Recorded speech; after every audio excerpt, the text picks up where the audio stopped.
Nouvelle étape dans la normalisation des relations entre les États-Unis et la Syrie. Après une visite historique du président syrien intérimaire Ahmed al-Shara en novembre à la Maison-Blanche, Washington annonce désormais retirer la Syrie de sa liste des pays accusés de soutenir le terrorisme.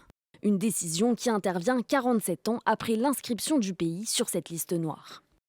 Ces mesures ont toutes été prises en reconnaissance des actions positives entreprises et des engagements supplémentaires pris par le gouvernement syrien sous la direction du président Ahmed al-Shara pour dissocier pleinement la Syrie des actes de terrorisme international.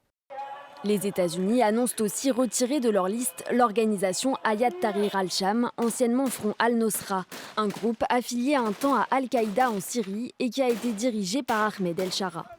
Depuis que l'ancien djihadiste a renversé Bachar al-Assad en décembre 2024, les États-Unis ont déjà levé la plupart de leurs sanctions visant la Syrie.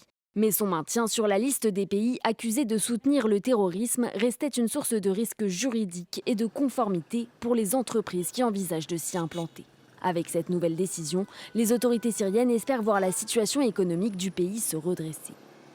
Nous espérons que la levée de ce dernier obstacle ouvrira également la voie, améliorera la situation économique et reconnectera la Syrie au système financier et économique mondial.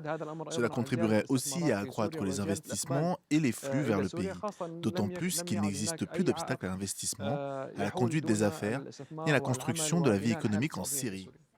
Après 14 années de guerre, la reprise économique est en cours en Syrie. Mais le pays est dévasté et les besoins sont immenses. Plus de 210 milliards de dollars sont nécessaires à sa reconstruction, selon la Banque mondiale.